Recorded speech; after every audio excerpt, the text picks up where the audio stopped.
So this is going to be our agenda. Our topics are number 1, a self-assessment and skills identification. Number 2, we're going to go through some goal setting for returning to the workforce. And number 3, we're going to talk about building confidence and a positive mindset as you go through this journey. So a little bit about myself and why I feel qualified to teach this workshop series. So I was married almost 25 years and my husband filed for divorce. I had 5 little kids at home, and when I say little, to me they were little, but they varied in age, and it was so scary. And when I was going through my divorce proceedings, I learned that our financial situation was much worse than I even knew it was.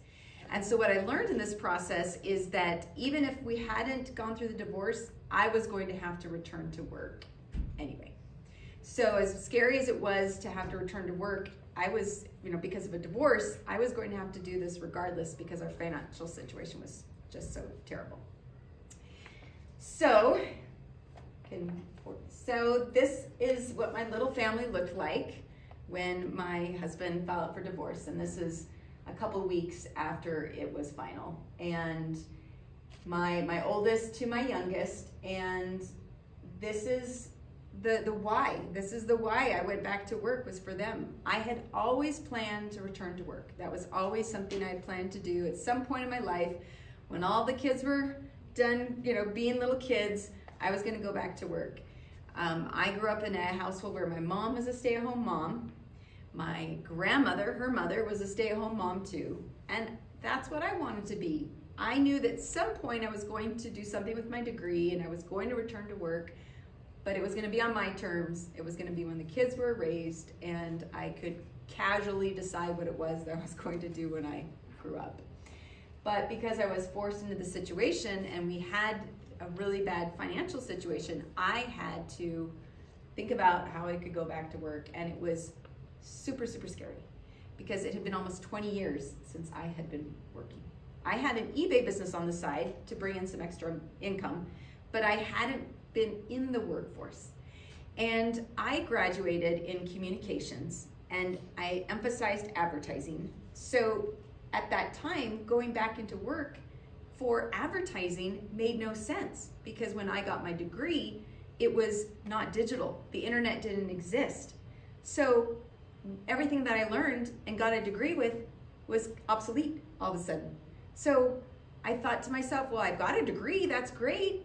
I can have that on my resume, but nothing else. I have some jobs way, way back when that don't really have to do with much of what I wanted to do, pursue career-wise. And I had no idea what I was going to do. I knew I had been, I'd been a mom for years. I had worked in PTA. I had done volunteer work. I had been a Cub Scout leader. I can say I had some kind of skills, but I didn't know how to transfer that into a job. I had no idea. And so I talked to my brother Brian, and I said, I've got to go back to work because of this divorce. I have no idea what skills I can offer. I just don't think anything on my resume is going to make sense. I don't think being a Cub Scout leader transfers into something that is in the workforce other than maybe being working with children in daycare or the schools. So it was very scary. And my brother said, Heather, you've got lots of great skills. Why do you think you don't have any skills? I said, because I don't. He's like, yes, you do. Think about all the things you've been doing as a mom for all these years. You've been doing project management. You've been doing communications. You've been doing multitasking. You've been, like a chauffeur and a cook and all these other things. You've got lots of skills that you could put to good use. But I really didn't believe him. I just didn't have any confidence. And he said, I'll tell you what if I introduced you to my friends at KT Tape? They are the founders of KT Tape and they're very well connected in the area. And you can talk to them and learn about KT Tape and just do an informational interview with them. And then they can introduce you to some other people in the community, maybe some other companies that you might want to learn more about. and see if there might be some synergy. Maybe you can connect that way. Would that be helpful? And I said, yeah, that would be great. Because at this point in time, I just need somewhere to start. I don't know what to do, so I just have to have a starting place. So he said, update your resume as best as you can, which really wasn't very much, and I'll set up the time and you can go and talk to them. So that is what he did.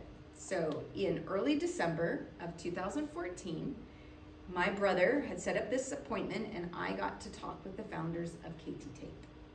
And KT Tape is a kinesiology taping company here locally. Athletes wear the tape. You might have seen it on Athletes, but that's the company that I interviewed with. I didn't interview with them to get a job. I was just trying to learn more about their business and see if they could be helpful introducing me to some other companies. So I met with their chief marketing officer, Jim Jensen, and he was the main point of contact that I had, and he and I just sat down and had a nice conversation. He told me about what the company did, and he asked me questions. He asked me what kind of things I thought I might be able to do, and I just said, well, I don't know. Here's my resume. You tell me. And I was really just clueless. I just really didn't know. And he explained what he did. And he told me about marketing. And marketing is a subset of communication. So advertising, marketing, PR, those are all in a similar vein. And so he said, do you know marketing? And I said, well, I kind of know of it. My dad did marketing. I knew what it was, but I really hadn't ever done it. And so, and again, this is, after the digital age, I hadn't really learned any of this stuff. And he said, well, it's not that hard to learn marketing. And I said, well, maybe for you it isn't that hard, but for me, it's super hard. And so we had a great visit, and then he asked me what companies I wanted to be introduced to, and I told him, I gave him 5, and he said, yeah, I know people at those companies, I can make introductions. So I thought, oh, great. And so I figured my next steps were going to be to do informational interviews at these other companies as well. So that was the plan, and about 2 days later, I get an email from him, and he says, Heather, thank you so much for meeting with us. I really enjoyed getting to know you. We don't want to make these introductions. We don't feel comfortable making these introductions for you. I'm like, what? And I continue to read the email, and he continues to say, goes on to say, because we want to hire you, and we are not going to make any introductions because we don't want to lose you. We would like you to join our workforce. I was thrilled. I was so excited. At that moment, I didn't even look for any other jobs. I didn't even update my resume or do anything else because I was just like, finally, somebody believes in me and is going to give me a job. And I got a job as a marketing coordinator for KT Tape.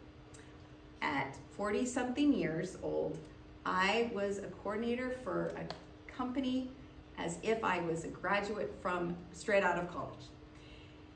And that was a little hard at first because I thought to myself, if I had been in the workforce all this time, I could have been vice president of something, and I was a coordinator.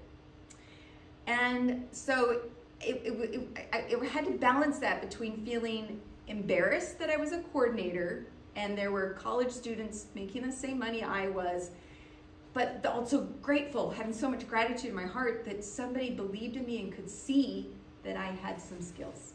So 25% of women in the US are stay-at-home moms. 32% report sharing responsibilities equally with a partner, which is down 2% year over year, which means that these mothers aren't married to someone or don't have somebody in their partner relationship that shares responsibilities in the home.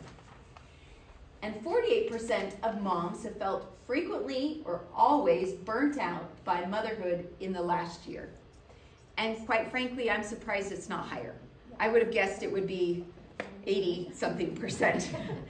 So I'm not sure about this. This doesn't seem accurate, but that's what this survey says.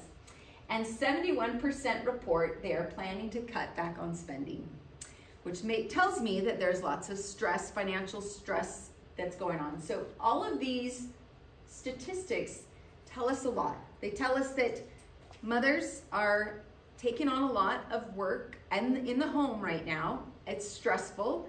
They don't have a partner that is taking some of that extra workload, and it is burning them out. So believe me, I am your friend in this process. I know what it's like. So let's go to the next slide.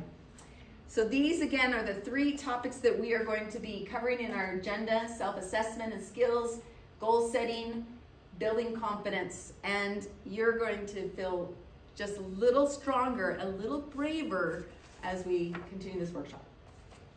All right, so the first, self-assessment and skills identification.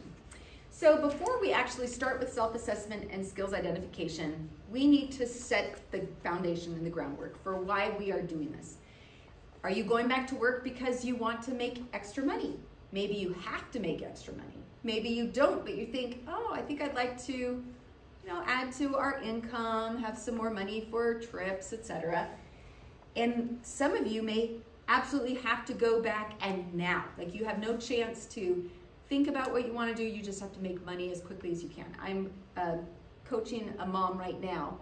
Her husband is abusive, and she's going through a divorce, so she's filing for divorce, and she let me know that she needs to make money like right away. And so we talked about her skills and why she has to go back to work. And her situation was different from mine. My situation was I had a roof over my head, I had some money saved up, but not a lot, and I was able to get a job pretty quickly, not for a lot of money, but get a job pretty quickly to return to work. Whereas, and my kids were all in school. So she has a toddler to age 18, and that's really hard, because then you've got to find daycare for your youngest. And in talking to a lot of moms that want to return to work, one of the biggest challenges is finding childcare for their children. And so that's really challenging. So there are going to be some challenges as you return to work, and there's going to be more as you uncover them in the process. But let's talk about the self-assessment and skills. So I made a couple of notes about some of the skills that we should be considering. So there are hard skills and soft skills, and we have both of them. Hard skills are the skills that you can be hired for specific skills that you need for a job. So for example, computing, or to be able to, so do certain software applications, to be able to type a certain, number of words a minute. Those are hard skills required for the job.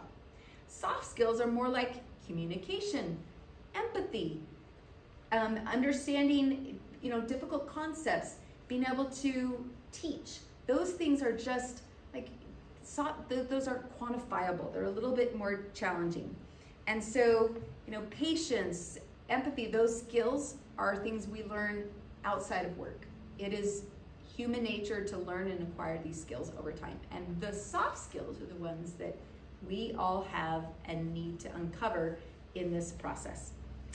So so I made a list of some of these transferable skills that you may have had through your life that you may not have thought about that you have skills in. So time management, administrative tasks, transportation, customer service, people management, budgeting, negotiation, research and development, problem solving, and critical thinking.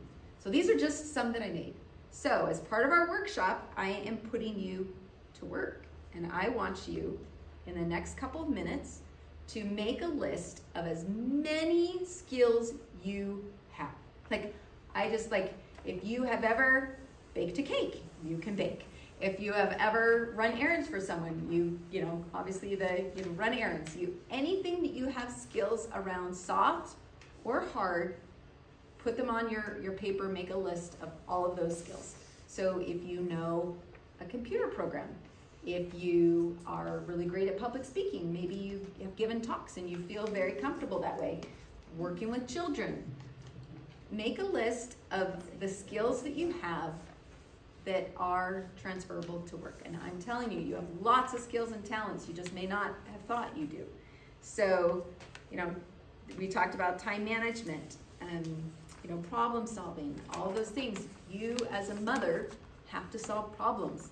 Sometimes you also have to, negotiate with your kids. Like, well, you can either do this or you can do that. Which one do you want to do? And kind of, and it's interesting, when I got my degree in advertising, I kind of joked to myself that I was using it all the time, because I'd be like, try these peanut butter and jelly sandwiches. They are delicious. You will love them. And advertise the great food that I was making for my kids to convince them that they should eat it. So take some time and just write down some of those skills and talents. Okay, so hopefully you have a list of at least 5 skills, if not more.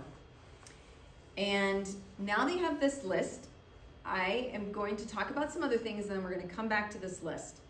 So a mother put this on her resume as her skill set. Domestic engineer, 2020 to present. Successfully managed and streamlined the scheduling of appointments, activities, transportation, and daily routines of 2 adults and 3 children. Maintained household finances and stocks while operating on a single income by creating an in-depth budget and savings plan, increasing household savings account by 22%. Founded an online support group for 30 parents of special needs children, utilizing organization and networking skills to provide local parents with support and resources for improving their family's quality of life. Strengthen family bonds by planning family activities, outings, vacations, fostering open dialogue, and resolving conflict. Okay? I've also seen other moms put, private nanny, caretaker, in-home childcare, ensured safety and care of children ages 1 through 8, planned engaging activities, managed schedules, planned meals, professional interactions, maintain cleanliness of the home, safely transported children, etc., etc. So now that you have your list of skills, I want you to pick the top 3 or 5 that you feel most comfortable with. The skills that you feel like, I know I'm really great at X. I know I'm super great at putting together meal plans, or negotiating, putting together the family budget, whatever it is. Circle those 3 or 5 that you feel really confident about. Like, I feel really good about these skills.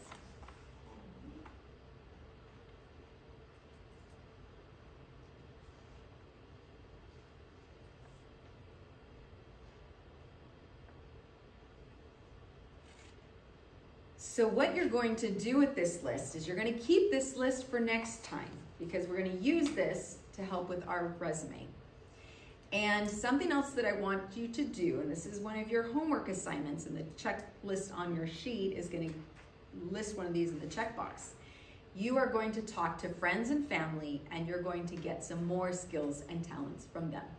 What's really funny is we don't see ourselves as great or as accomplished or whatever as our friends and family see us. And I didn't want to believe my brother when he told me I had all these skills. And after being in the workforce, I learned, oh yeah, I do have those skills, but I didn't see it. I was blind to those. So talk to your friends and family. I remember I talked to some friends of mine about my skills. This is when I had gone back to school to get my MBA after I was divorced. And I asked my friends, what are the top, and this was for a school assignment. I asked them, what are the top 3 characteristics that you would describe me as? And I had to ask 20 people. And do you know that over half of them gave the exact 3 same characteristics? And not word for word, but all very, very close. And I was so surprised that they knew me. They must all know me that well that they thought that those were my 3 best characteristics. So talk to your friends and family, add to your list, and come back next week with that list. And this is going to help us with our resume building. So as we are doing this self-assessment, there are going to be talents and skills you're going to uncover during this process. Something else that I did when I was returning back to work was I read a book called StrengthsFinder 2.0. And they do assessments online, and it was so interesting to do this assessment, and they ask you different questions, and then by the time it's all done, you kind of learn more about yourself. And based on the questions you were asked and the answers you gave, helps you understand, oh, you might be really well suited for this because you are good at that. Does that make sense? And so that's a tool that I would recommend just because it was super helpful for me. And again, that's something optional, you don't have to do. I would love to put together an assessment tool for Braven so that moms could just do it online, but maybe that will be coming down the pipe, so over time. All right, so we're gonna go to the next slide. Goal setting for returning to the workforce. So I was raised as a goal setter. These are examples of some goal setting sheets that I grew up with, and I use them often. I don't use these exact ones still today, but I use a version of them. And it's just, lines in like a little spreadsheet almost. And I'm gonna read you some of my goals, and I'm just gonna be vulnerable here. And this is prior to my divorce and after my divorce. So 2010, some personal goals.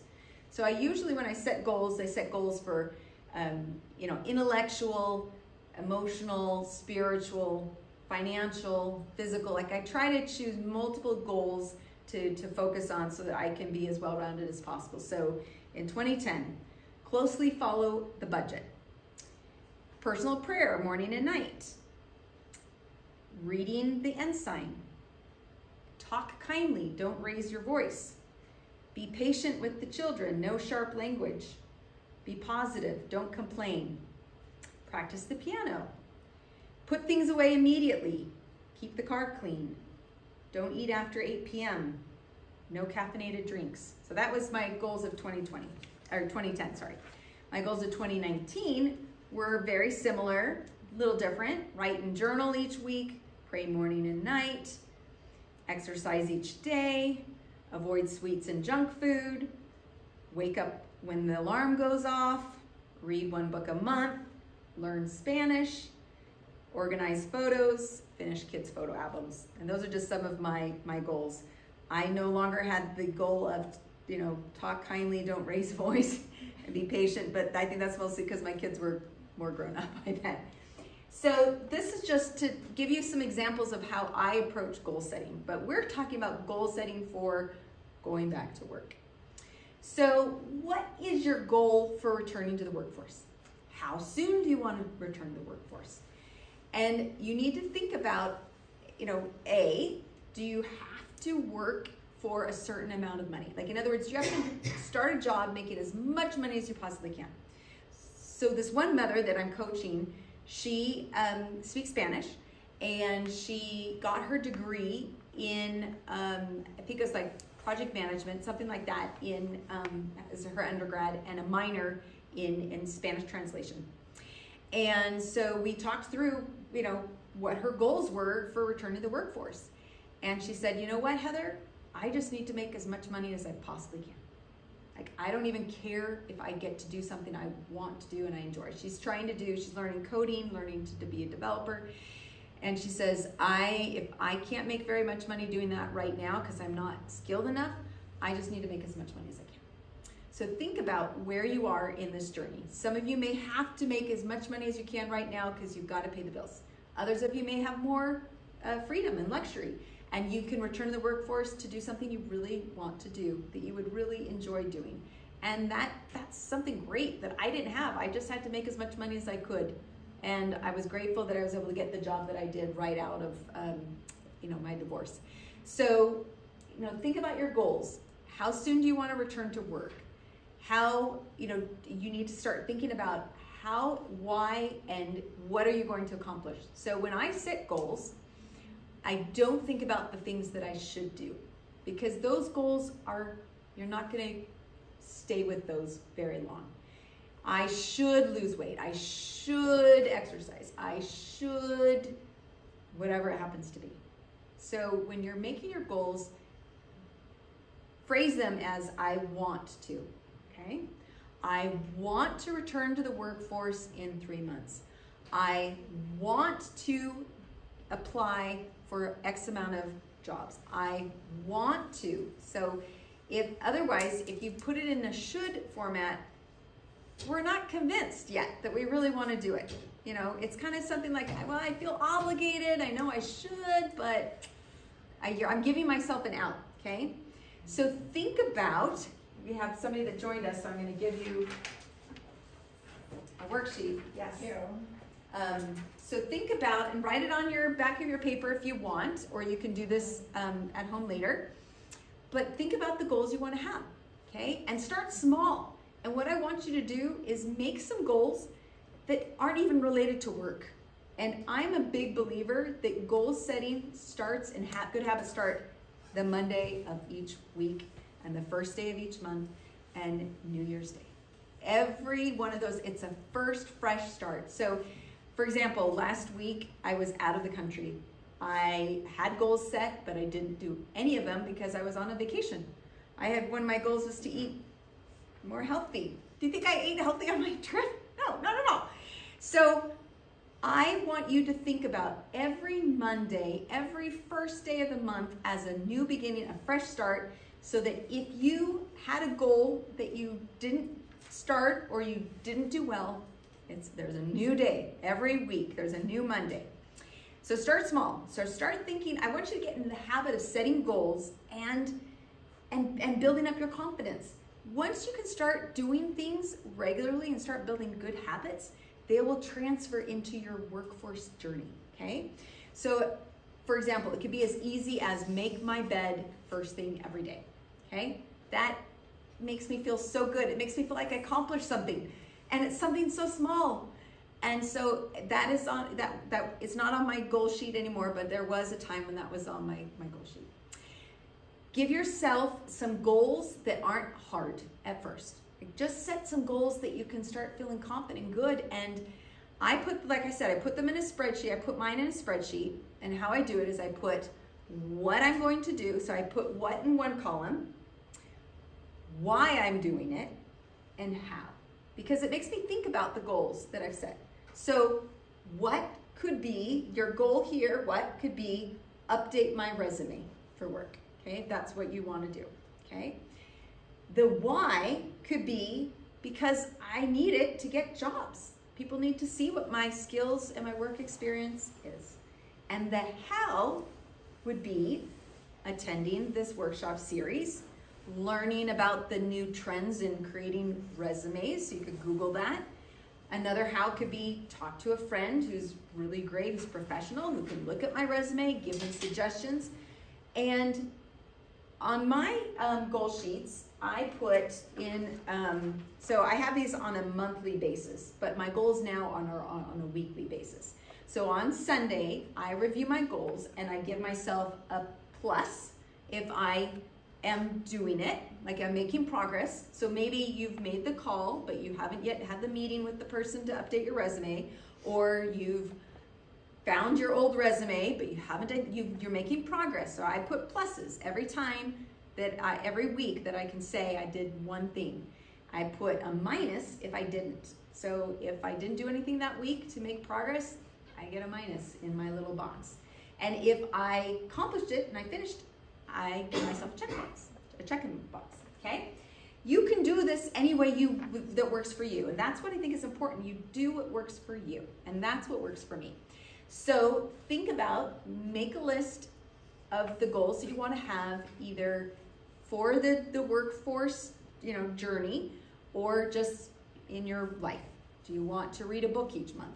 Do you want to, speak more kindly to your children? Whatever it is, think about those goals and find a way to be able to get those started so you can start getting confident with your skill set. Okay, where did I put my notes? All right. So now we are going to move on to the next one, building confidence and a positive mindset. So when I returned to work, I had no confidence. I didn't believe in myself, even though other people believed in me, I didn't believe in myself. And I had heard of this word that I had never done this before, but I'd heard of this word called positive affirmations. And I thought they were kind of a joke because they just didn't seem to be helpful, but I was desperate. I needed to do something to give myself confidence. So what I did was I made a list of positive affirmations. And if you look that up, you will learn that positive affirmations are statements in the present that make it sound like you are already that person. You are already accomplishing and achieving your goals. And you make a list of those positive affirmations. I'm going to share mine. This is my current list of positive affirmations, okay? I am smart. I am skilled. I am strong. I am successful. I am steady. I am strategic. Now, when you first make your list of positive statements, you may not believe it. You may be like, I am so not strong. I am definitely not strategic, and I'm not successful because I haven't accomplished anything and I'm not working yet. Make your list in the affirmative that you are this. And so I made this list, and this is a new list, but when I first was going back to work, my list, I laughed and chuckled when I made it. I was like, this is not me. And I really didn't believe any of this. But I'm telling you, it worked, okay? I made this list of statements in the positive, saying that this is me. And at first I didn't believe it. I would say it every morning and every night. So before I went to bed and when I woke up in the morning, read this. And then I also made a little statement at the bottom. And this one says, and I've got to change it because this needs to be updated. So you have to change them every now and then. I am a brilliant and fearless female tech startup founder, and I have a unique perspective and invaluable skills that set me apart from everyone else. I'm embracing my strengths, trusting my instincts, and confidently navigating the challenges that come my way with the help of my Heavenly Father who loves me and wants me to succeed. This can be whatever statement you want it to be. You can get on ChatGPT and ask it to help you make some positive affirmations. The key is that you write them as how you want to be and say it to yourself as if it is true. And say it with vigor. Like you're not gonna say, I'm smart, I'm skilled, I'm strong, No, I am smart, I am skilled, I am strong. And if you do it with emotion, your subconscious, your body, I'm not kidding you, it works. It sounds like it's voodoo magic, but it works. And as you continue to say it, it gives you more confidence. And what I did with my list is I put it on my mirror in my bathroom, and I put another copy next to my computer screen when I was on my computer. Because anytime I doubted myself, I would look at my list of positive affirmations and be like, I'm smart, I'm skilled, I'm strong, I'm successful. And pretty soon you'll get to the point where you have it memorized. So when you go to the park, when you go into the grocery store, you should be saying it to yourself and over again to the point where you start to believe it. And like I said, when I did it for the first time, I thought it was hokey. It didn't make any sense.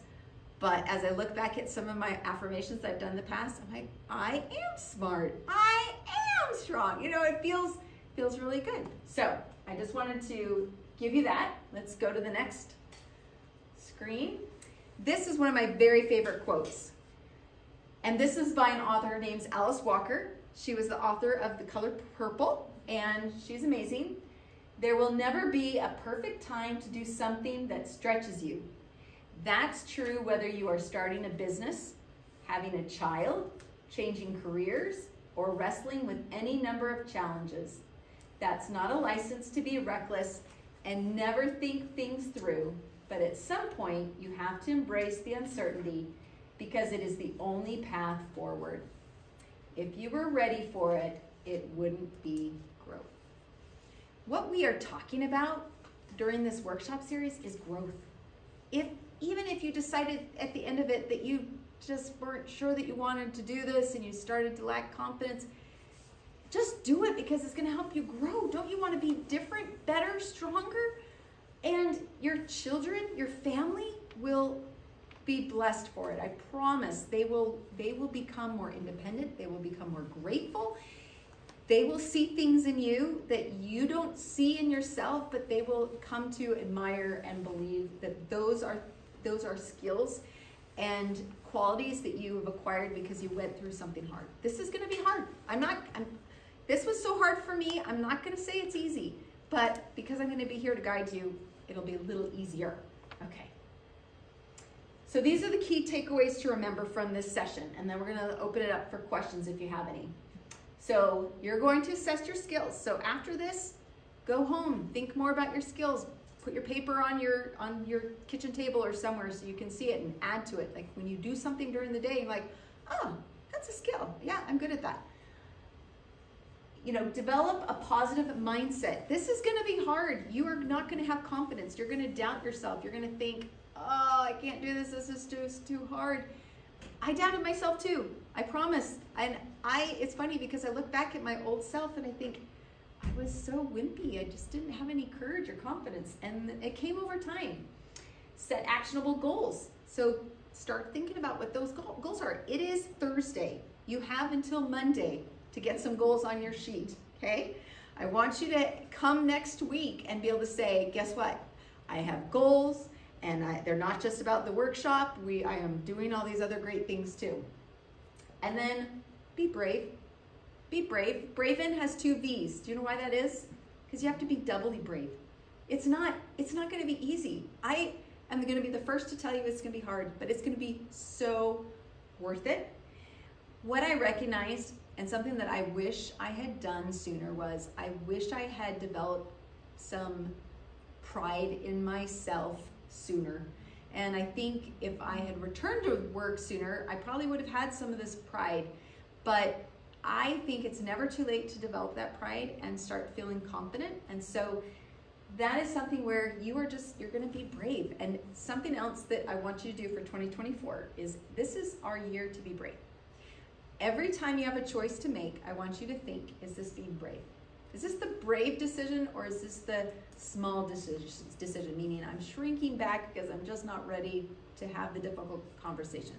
Or I'm not going to be brave because it's just more comfortable doing what I've always done. So when you have the opportunity, think, is this brave? What I'm doing right now, I'm being brave with you guys, just putting myself out here and teaching this workshop and starting Braven is not easy. But these are the key takeaways I want you to have as we finish this, Mom. Hey, this is my family now. And I just wanted to share that with you because they've grown up, they're resilient, they're happy. We all love each other. And this is my wonderful family. All of my kids are now grown. My youngest is 18 and my oldest is 27 and almost 28. And they're great. They did not die because I returned to work. They did not, go off the deep end because I returned to work. They are happy and great, and they're super proud of me.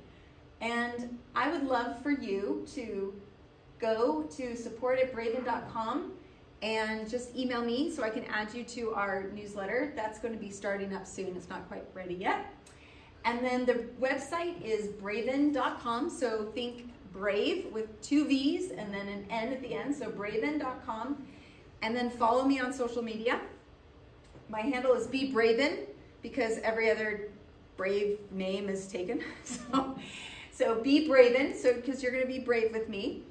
And how you can help me is to share this. Share with others that you're doing this journey. Post on your social media. Say, I am doing the Braven workshops and tag Braven, Be Braven. And then that way I can help scale and grow. Because the reason why I'm doing this is because I want to help other moms.